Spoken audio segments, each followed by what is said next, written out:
The winning blueprint presents.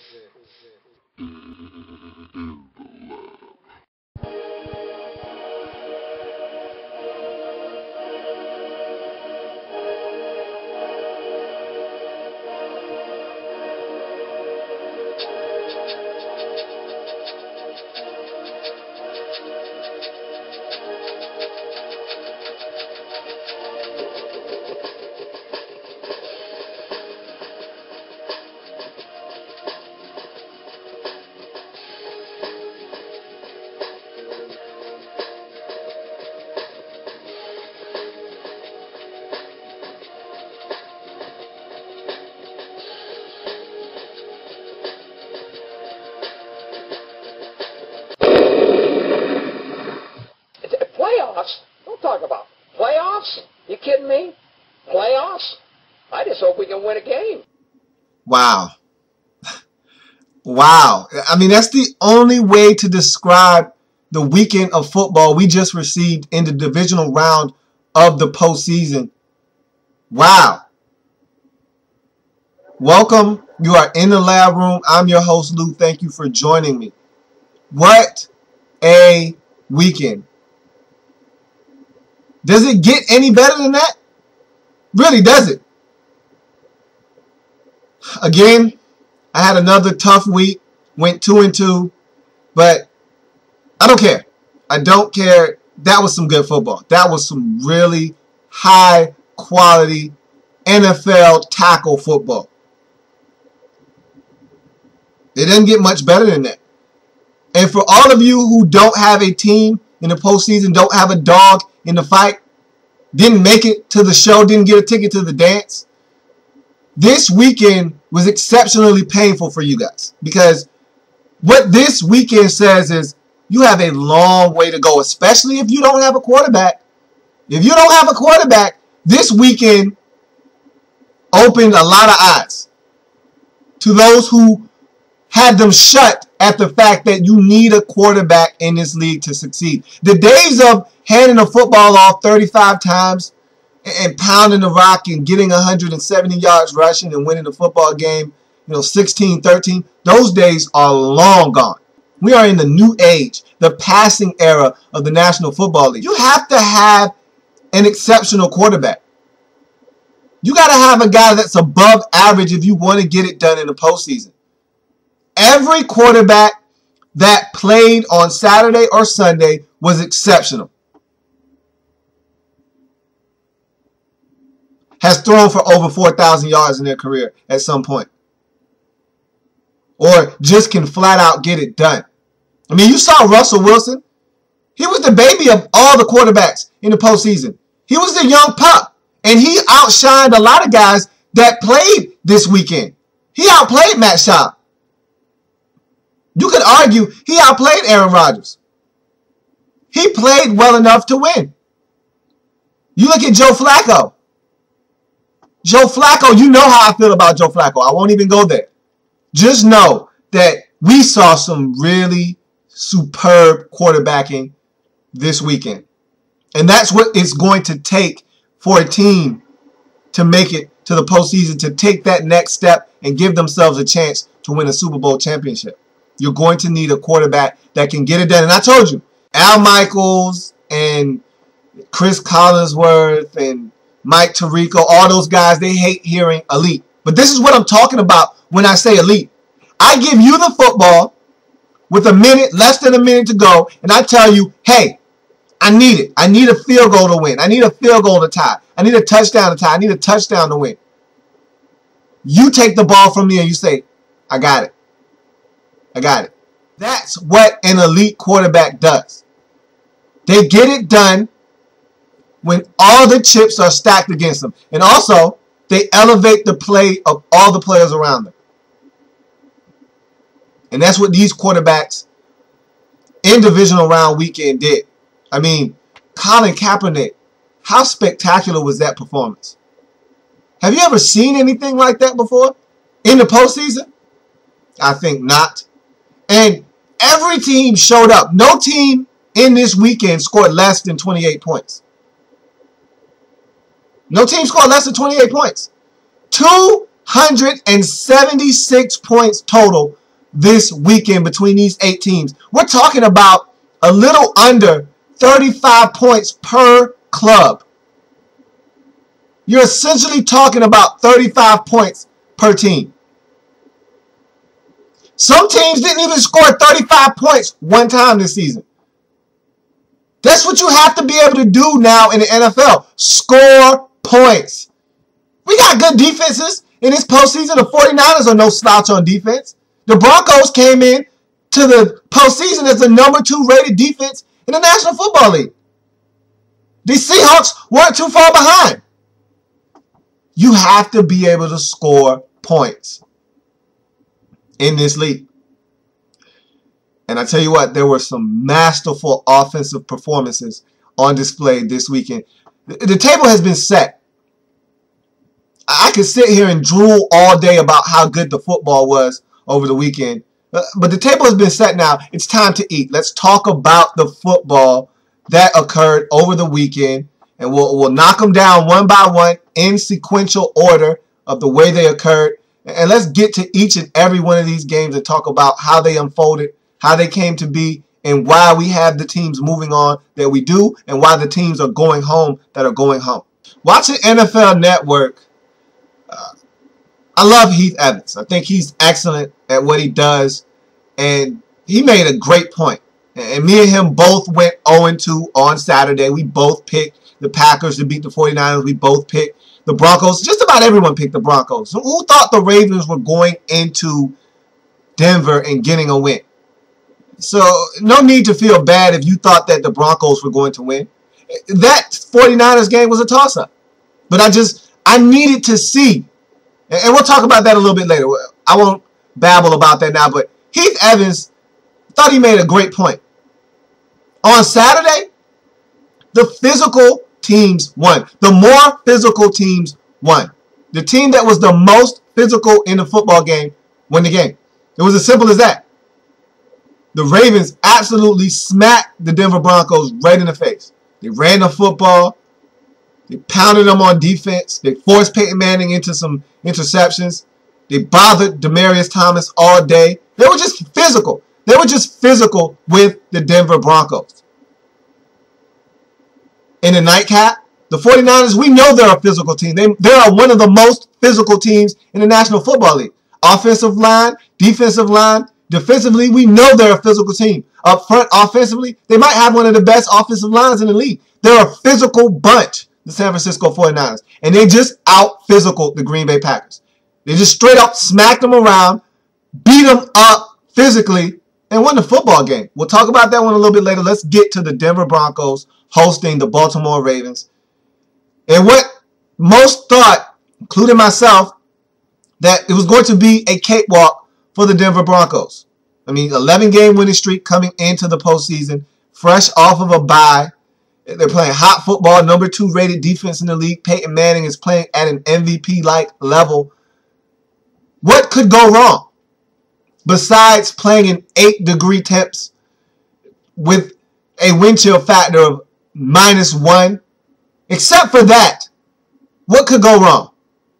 Well, Peyton Manning struggles in cold weather. That's a fact. That's a known fact. So coming into this game, you knew the Broncos defense needed to step up. You couldn't just say, hey, Peyton's going to lay an egg, it's cold. But you knew that there was a chance that Peyton might not play his best football under these conditions, and so the defense needed to step up.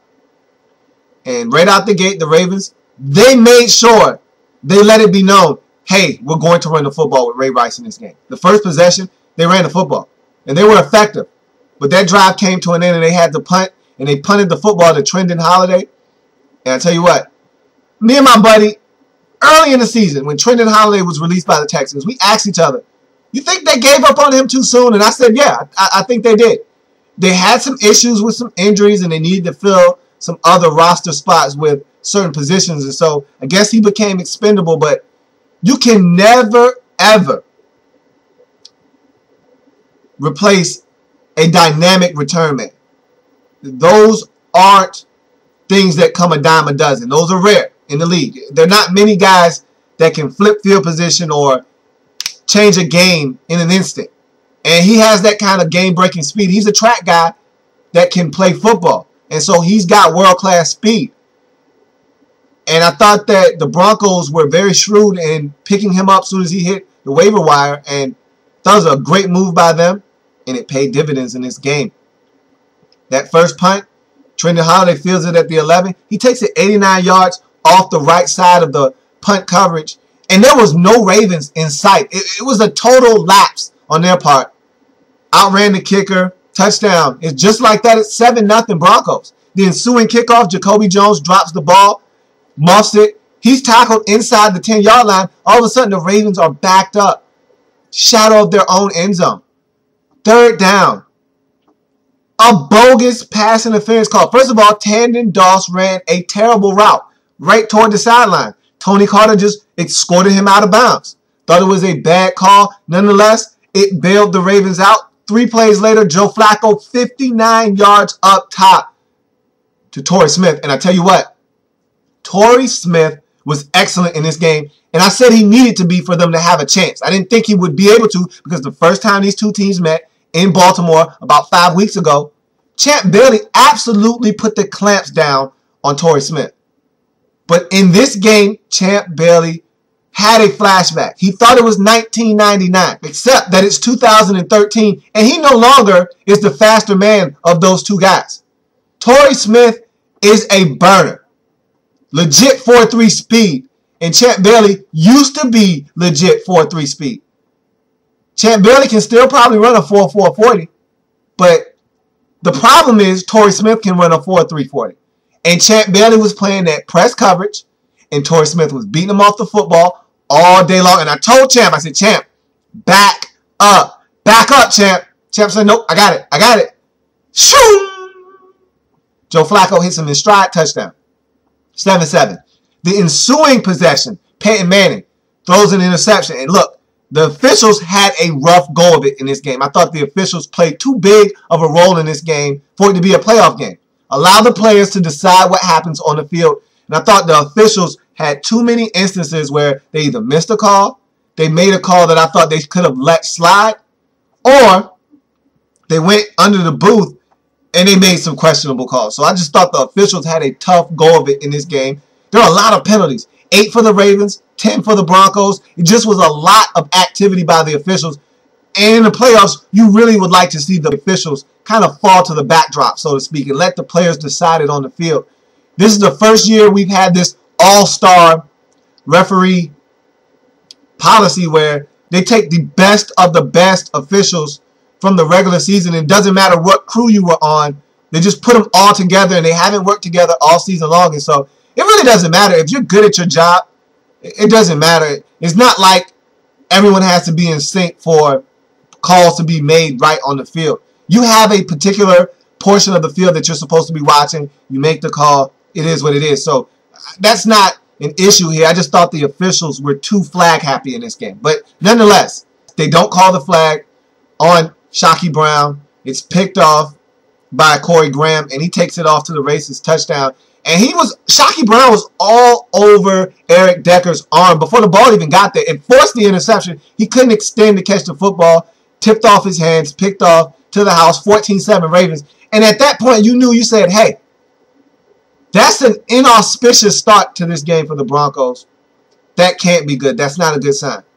But as the wily vet that he is, Peyton takes the team back down the field. And I tell you what, 3 years ago, I thought Brandon Stokely was done. I said, what is Brandon Stokely still doing in the league? And when Peyton Manning signed with the Broncos and they signed Stokely shortly thereafter, I said, what are they doing? Brandon Stokely is finished. What are they doing? I tell you what, man. Brandon Stokely and Peyton Manning, they make some beautiful music together. I mean, they have some nonverbal communication going on that's second to none. All they have to do is look at each other. Peyton can give them some kind of, little signal, and they're on the same page. And I'm talking about they're putting some concertos together. They're putting together some symphonic melodies, because When Peyton throws the football to Brandon Stokely, it's in a precise spot where only Stokely can get it. He has to make some kind of acrobatic catch, tap his feet down, control the ball, maintain possession throughout, and they always seem to do it flawlessly. My gosh, what a throw by Manning. What a great catch by Stokely to tie this game up at 14. I mean, Manning had a couple of those throws in this game. For all the good throws, though, he made a few mistakes and a few too many in this game. But 14-14 after that great throw to Stokely on the hookup. Ravens don't do anything. They get the ball back, do the Broncos, and they go right back down the field again. And this time, they do a double move with no Sean Moreno. And what a gorgeous throw. So feathery, soft with the touch by Manning. Right to no Sean Moreno in stride in the end zone. Just like that, from a 14-7 deficit, the Broncos now lead 21-14. They get the ball again right before the half. They attempt a field goal. It does not work.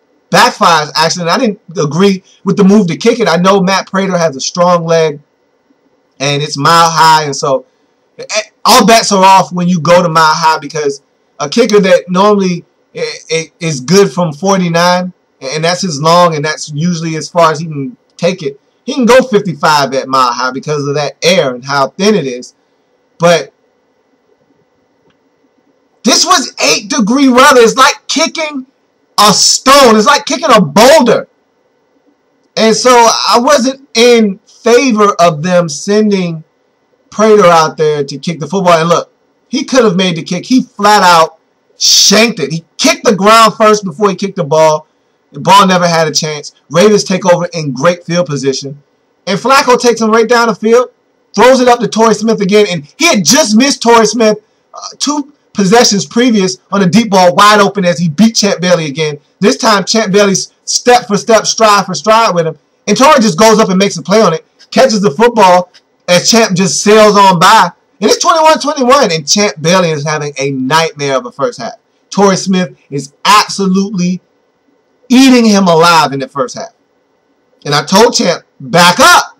Back up. And Champ told me no. By the third quarter, Champ Bailey was 10 yards off. Fool me once, shame on you. Fool me twice, shame on me. You're not going to fool me 3 times. That's what Champ Bailey said. He backed up. He took my advice, and I said, smart man, Champ, smart man. And so we go to the half, 21 apiece, in a game that I thought the Broncos should have been in control of, but they made too many mistakes. And so you miss a field goal, you throw a pick 6, voila. The Ravens are right there in a game that I felt like the Broncos, for the most part, controlled in the first half. So right after half, the Ravens kick off to Trendon Holiday. He did it again as he goes 104 yards, basically untouched. He was grabbed slightly as he split through 2 Raven defenders as that last wave was starting to fall to the backdrop as he took off 104 yards, touchdown. Trendon Holiday, first ever return man in playoff history to have a punt and a kickoff return for a touchdown in the same game. A lot of records were made this weekend, and Trendon Holiday made one of them, and he was phenomenal in this game. Without Trendon Holiday, you could argue that maybe the Broncos are blown out of this game. Who knows? Those returns could have still been Bronco touchdowns. Those could have been possessions that Peyton Manning took the team down the field. You just don't know. You can't just say, hey, without those touchdowns, the Broncos might be blown out of this game. But just know that without Trendon Holiday, I tell you what, the Broncos might have been reeling in this game. He was spectacular, was Trendon Holiday. And so now the Broncos lead 28-21. All the momentum is on the Broncos side. Flacco fumbles on the next possession. Broncos have great field position. And Manning fumbles the ball himself. And I tell you what, that play right there for me, and I thought this was a bad call. I actually thought this was some tuck rule action here that they should have called, and it should have been an incomplete pass. I thought they missed this one. Again, the referees had a tough go of it in this game.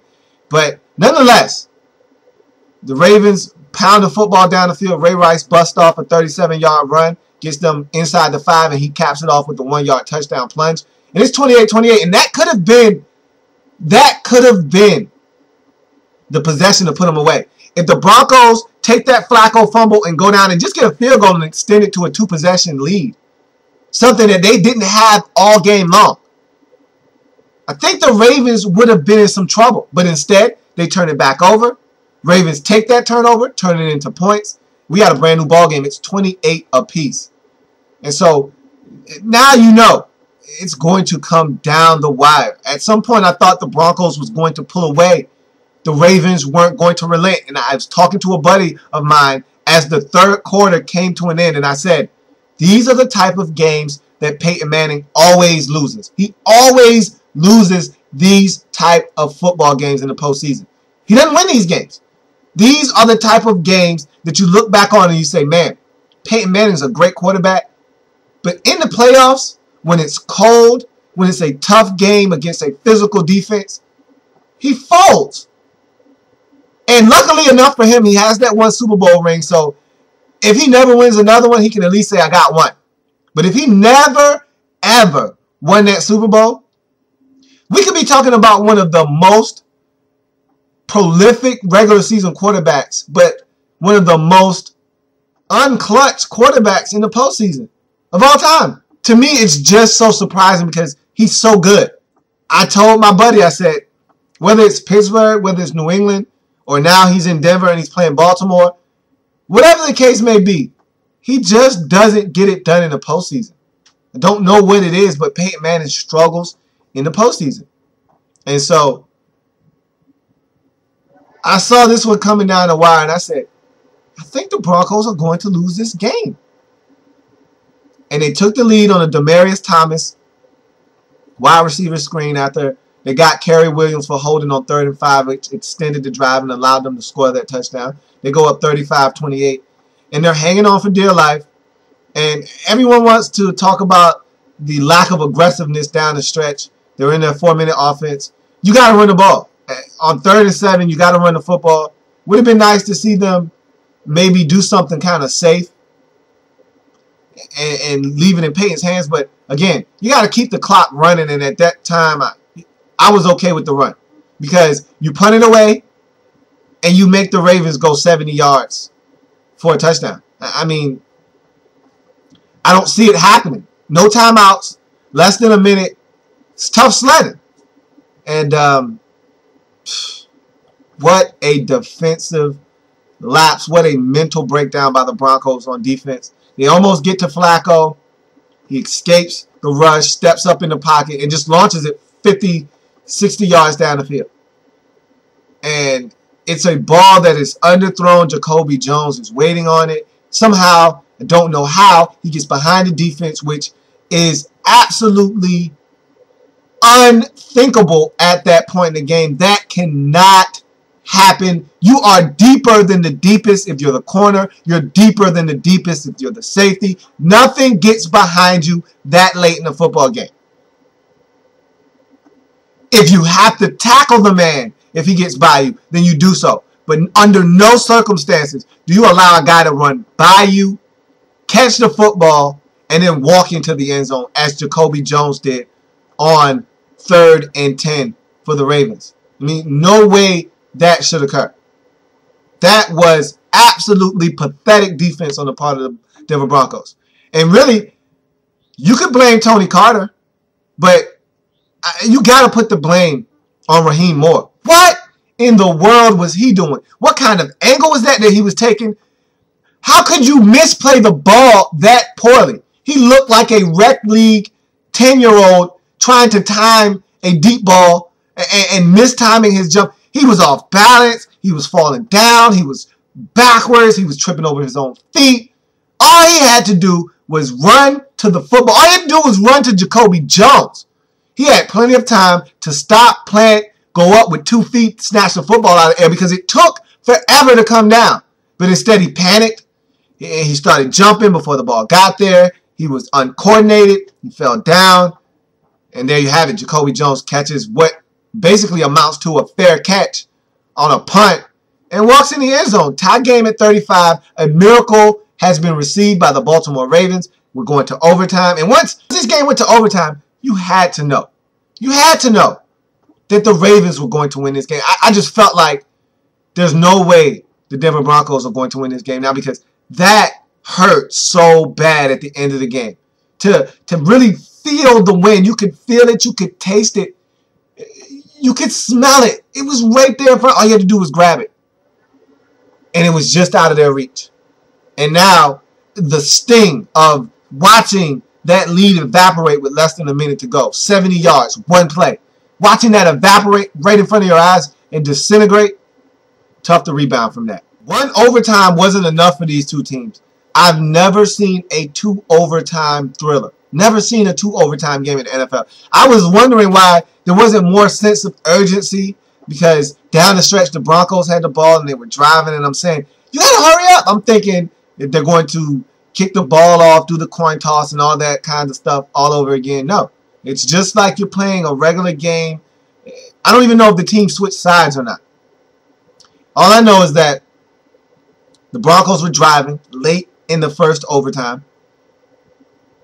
And Peyton Manning did his best Brett Favre virtuoso. He rolls out, scrambles to his right. And we all know Peyton Manning has 2 left feet. He's not great scrambling outside of the pocket. He does the cardinal sin, the one thing you're told over and over. And he's a veteran. You don't have to tell him this. He knows better. The one thing you don't do in the National Football League is throw across your body back across the field. He threw across the grain. And Corey Graham was sitting right there waiting on a mistake. Peyton Manning delivered, threw it right to Corey Graham, who was on his knees waiting for the football. Ravens take over possession. They drive down the field early in the second overtime. And they turn it over to their young rookie kicker, who has been phenomenal for them all season long. And Tucker calmly steps onto the field and drills it. Just like that, the Denver Broncos are staying home. Not to play another game, but just to watch the rest of the postseason from the couch. As the Baltimore Ravens come into Sports Authority Field at Mile High Stadium in 8-degree temps. It felt like -1 degrees. They come into a hostile environment in a place that no one thought they could win.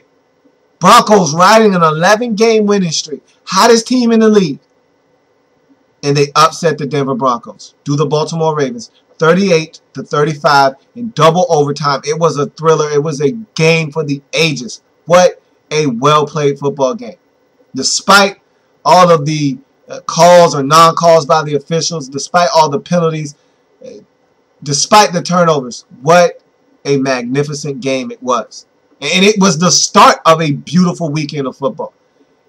But what it all boils down to is the Broncos made too many mistakes. And I tell you this all the time. You can't make mistakes in this league.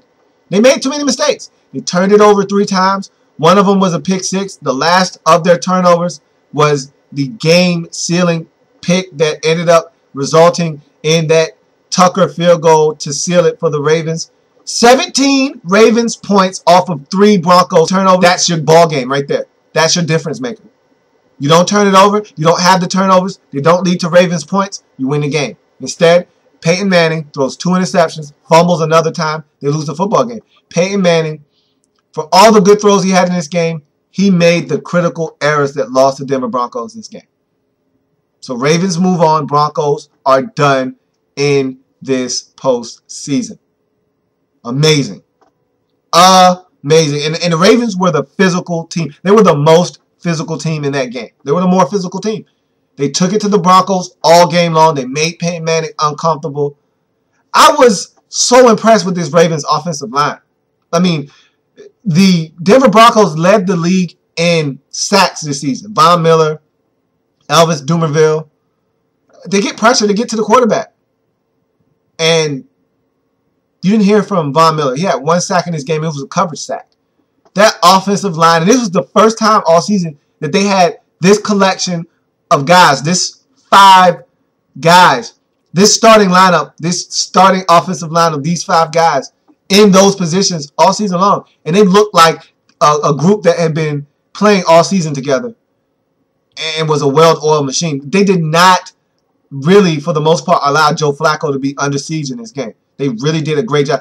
There were times when Joe Flacco had time to set up shop, put a tent up, scan the field, go through his reads 2 or 3 times, and then find someone. I mean, he had ample time to do whatever it is he wanted to do in this game, and credit goes to this line, not only for pass blocking for Joe Flacco, but for opening up holes for Ray Rice. He had over 120 yards rushing in this game. Broncos were shredded on defense in this game. And a lot of that credit has to go to the offensive line. They were just more physical. Again, offensively they were more physical. Defensively they were more physical. And they won the football game. All right, so I'm going to be a lot more short-winded the rest of the show.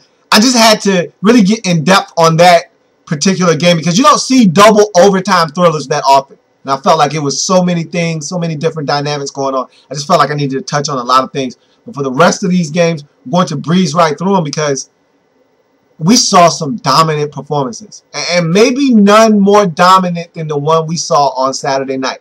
And for those of you who didn't have 2 TVs, you missed the front portion of that San Francisco-Green Bay game. If you were staying tuned to that Broncos game, and I don't see how you couldn't have been glued to the TV watching the finish to that game because that game was so good. There was no reason for you to turn away. That was compelling TV. And so the 49ers and Green Bay Packers, they held off as long as they could, but they had to start that game. And Colin Kaepernick, he started off, and you could see the nerves. The first possession, he was high. He was errant on a lot of throws. The velocity was there, but he was not accurate. Guys were open. He was missing them. He was too wide. He was too high. You could tell he was nervous. He was a nervous wreck. First game in the postseason. You expect that. Makes an ill-advised throw, the same type of throw Peyton Manning made. Going to his right this time, he was going to his left, and he's a right-handed quarterback, and he was off balance trying to throw it back across his body. You don't throw across your body in the National Football League. You normally don't get away with that, and he didn't. Sam Shields steps right in front of Vernon Davis, picks it off, goes down the sideline, outraces Kaepernick as he tries to dive at his ankles. 7-0 Green Bay Packers in a blink of an eye.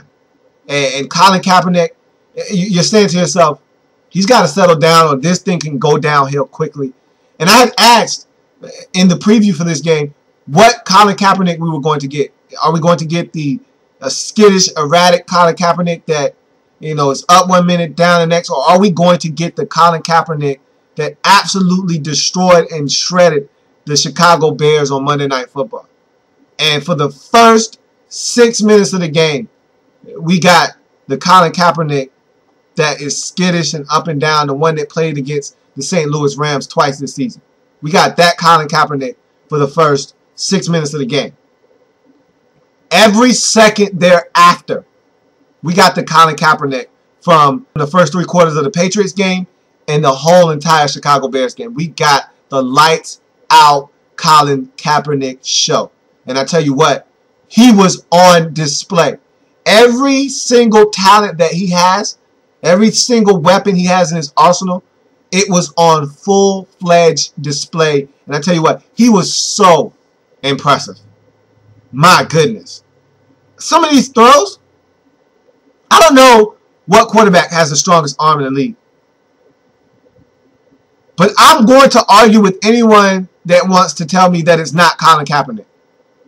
I think that he could throw a football through a brick wall. I mean, the guy's got a cannon. Some of these throws, I don't know how guys didn't have dislocated fingers after the game. I mean, he was just shoot. And Michael Crabtree has emerged ever since Colin Kaepernick has taken over as quarterback. He's been the guy that they drafted with a top 10 pick in the draft 3 seasons ago. He's really stepped up and elevated his game.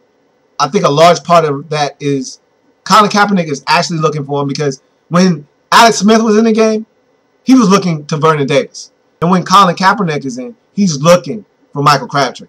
So Crabtree had another spectacular game. He was catching everything.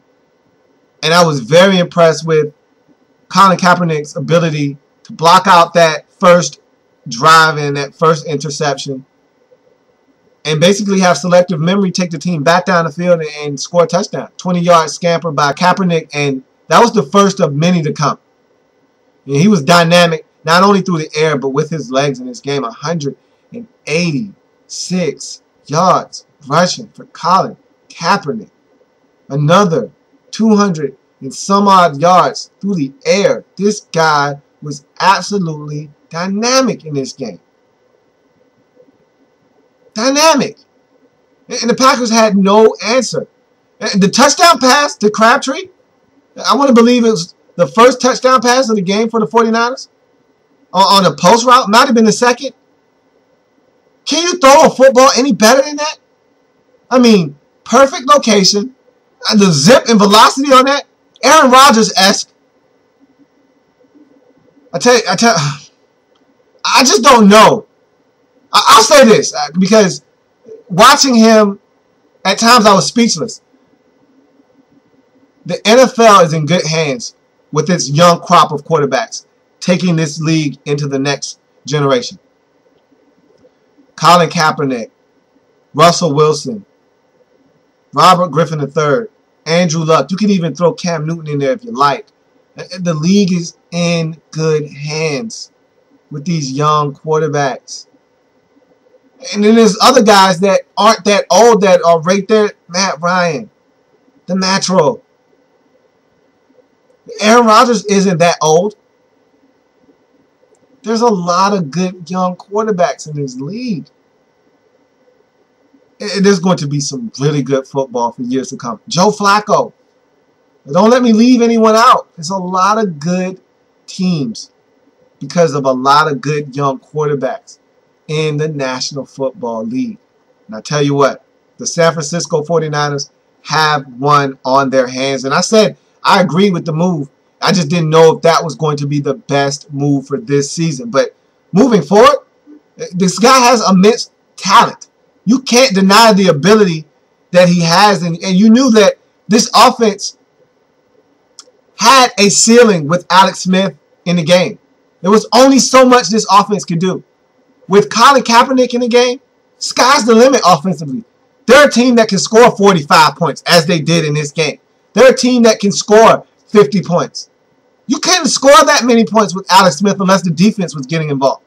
The defense had nothing to do with this game other than getting stops against the Packers. They didn't run an interception back for a touchdown. They didn't scoop up a fumble and go the distance.